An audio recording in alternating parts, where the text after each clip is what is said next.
Bueno, vamos a darle entonces la bienvenida de inmediato y vamos a hablar de un tema que sí nos preocupa a todos, ¿no? Y es el tema económico, más allá de las decisiones que se tengan que tomar de aquí al 6 de junio, que son importantes y determinantes, ¿no?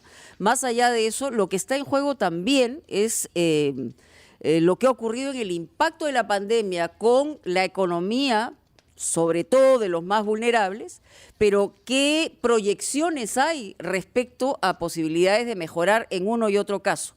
Estamos con Jorge González Izquierdo, exdecano de la Facultad de Economía en la Universidad del Pacífico, economista, para hablar de este impacto. Por un lado, campaña electoral dentro de un contexto de pandemia en su peor momento, con un gobierno de transición y emergencia, como se define, y con la posibilidad de que no haya mucha apertura en los próximos meses, por lo menos hasta fin de año.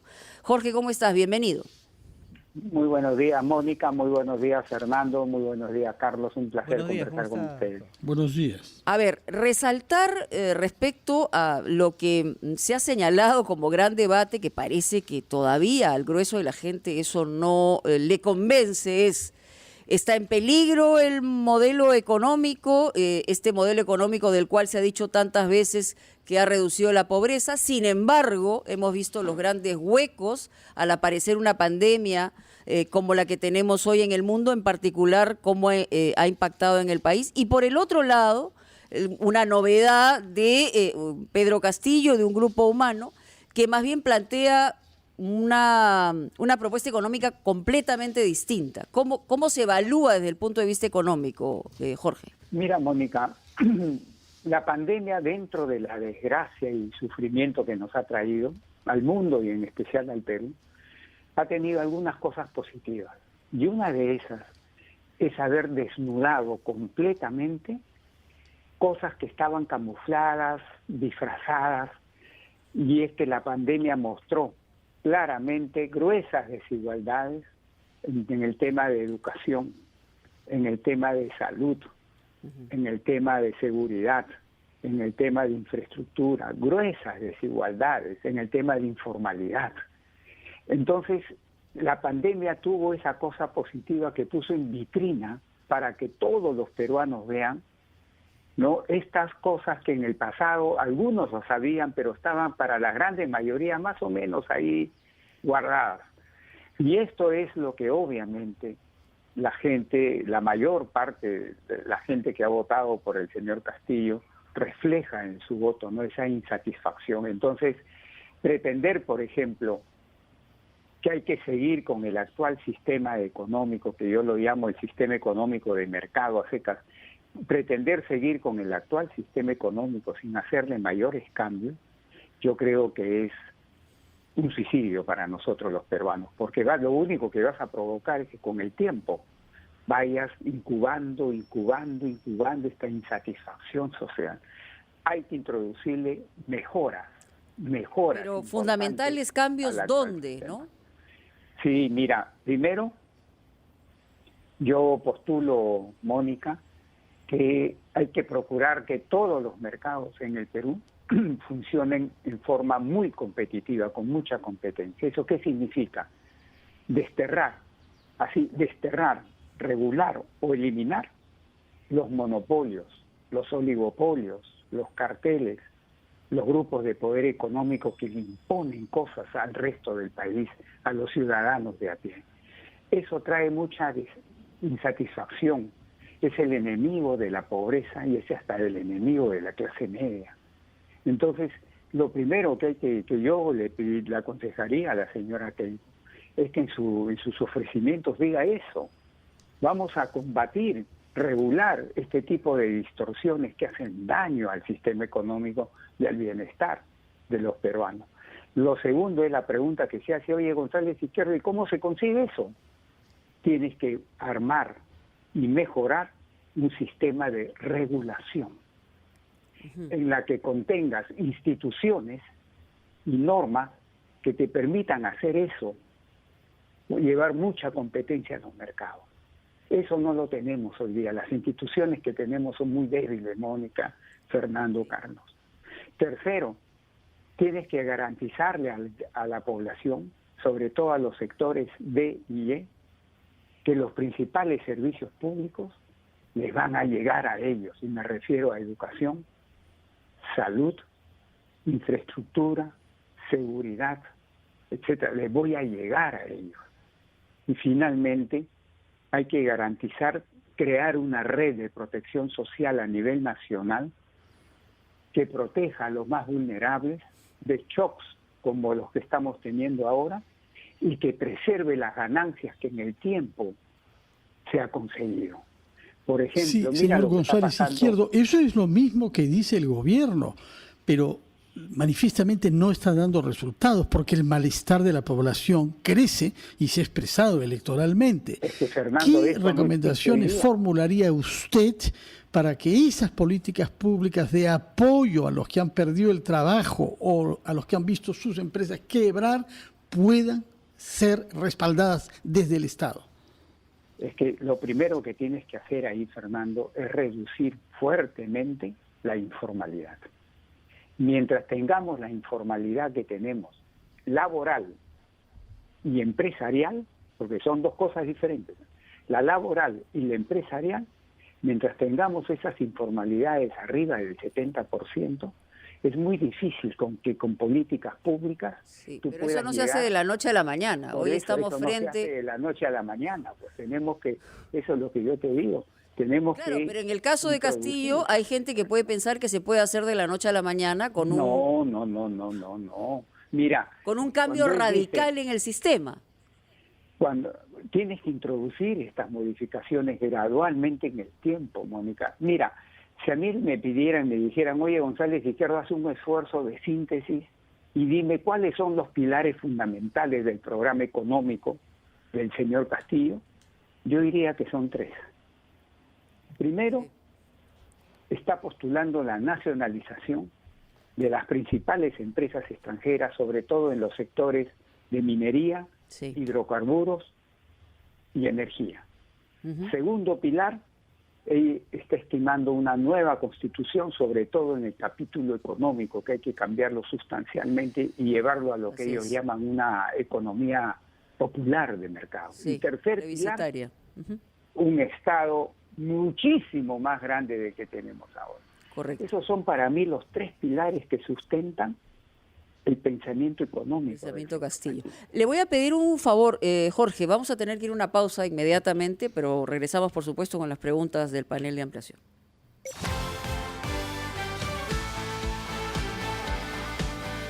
Continuamos en ampliación de noticias por RPP, La Voz del Perú. Mónica Delta, Fernando Carballo y Carlos Villarreal. Estamos con ustedes y dialogamos con el economista Jorge González Izquierdo, exdecano de la Facultad de Economía de la Universidad del Pacífico. Doctor González, otro punto importante dentro del plan de Perú Libre está el hecho de la revisión de los contratos de las empresas con el Estado y también los tratados de libre comercio. Según el plan de gobierno, se considera que los tratados de libre comercio han afectado seriamente la empresa nacional. ¿Cuál es su comentario al respecto?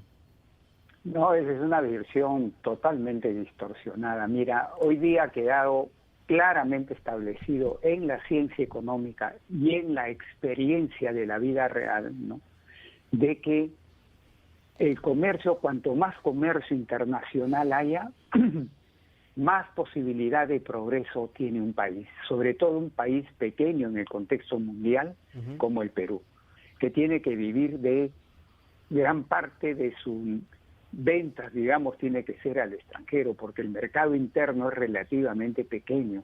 Entonces, si tú quieres tener empresas que crezcan, el mercado interno ya les puede parecer un poco estrecho, entonces tienen que irse al mundo. Y estos tratados de libre comercio te posibilitan el acceso a mercados internacionales, que si no hubieran estos tratados, sería muy difícil. Una cosa es ir a tocar la puerta como González Izquierdo en el mundo, oye, quiero entrar a vender, y otra cosa es que haya un acuerdo que me facilita y esas puertas se abran. Entonces los tratados de libre comercio, que pueden ser mejorados obviamente, sí, porque nada es 100% bien hecho, no son perfectibles, hay que mantenerlo. Entonces esa idea de que comerciar con el mundo, ya sea exportando o importando, es malo, es una idea que no tiene respaldo ni en la ciencia económica. De acuerdo. Para ni en hablar la sobre experiencia otros de los temas países. de la actualidad, doctor González Izquierdo, se ha tomado ayer la decisión de autorizar la devolución de la compensación por tiempo de servicio CTS, y estamos ante la inminencia de medidas también respecto de AFPs y ONP. ¿Cuál es su opinión sobre esta otra manera de que llegue dinero al bolsillo de personas que lo necesitan ahora? ¿Qué le parece a usted que va a ser el impacto de esta medida? Mira, Fernando, acá tú estás destruyendo, porque es esa la palabra, destruyendo o por lo menos afectando fuertemente dos instituciones importantes que se tiene todavía en el país. Uno es la CTS, que es el seguro de desempleo privado, porque en el Perú es muy difícil poner un seguro de desempleo público como existe en otros países, en países desarrollados o en países emergentes, como lo llaman. Acá, por la informalidad, los porcentajes que tenemos, muy difícil. Entonces se buscó una alternativa. ¿Cuál? La que en vez de que haya un desempleo financiado por el sector público, por el Estado, haya un seguro de desempleo financiado por la misma persona. Entonces, y la empresa también, ¿no? Entonces, este sistema que te sirve de colchón cuando te despiden de un trabajo o tú renuncias voluntariamente, lo están eliminando.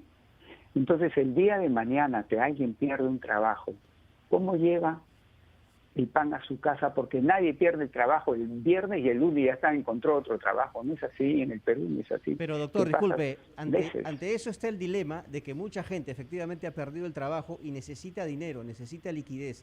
Ese es el sentido, obviamente, de la propuesta que se aprobó inicialmente en el Congreso. Y a eso también va el tema de la AFP, que todavía está en debate. Igualito. Está en debate. Pero mira tú. ¿Qué hacemos ante esa disyuntiva? Ahí voy. Mira, Carlos. Acá el sector, los trabajadores formales, que son los que tienen CTS y AFP, ONP, ¿no? Es un sector minoritario de la fuerza laboral peruana.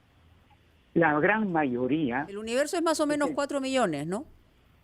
5, Mónica. 5. 1,5 millones de trabajadores públicos y 3,5 millones de trabajadores privados, según la SUNAT. 5 millones. Entonces, fíjate, lo que pasa es que la gran mayoría son trabajadores independientes, informales sobre todo, que no tienen CTS, no tienen AFP, no tienen nada.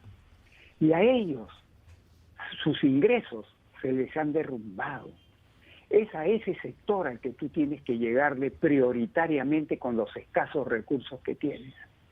El sector minoritario, que es el formal, en el pasado reciente, el año 2020, ya le diste acceso al CTS, ya le diste acceso vía AFPs, ya le diste acceso vía bonos.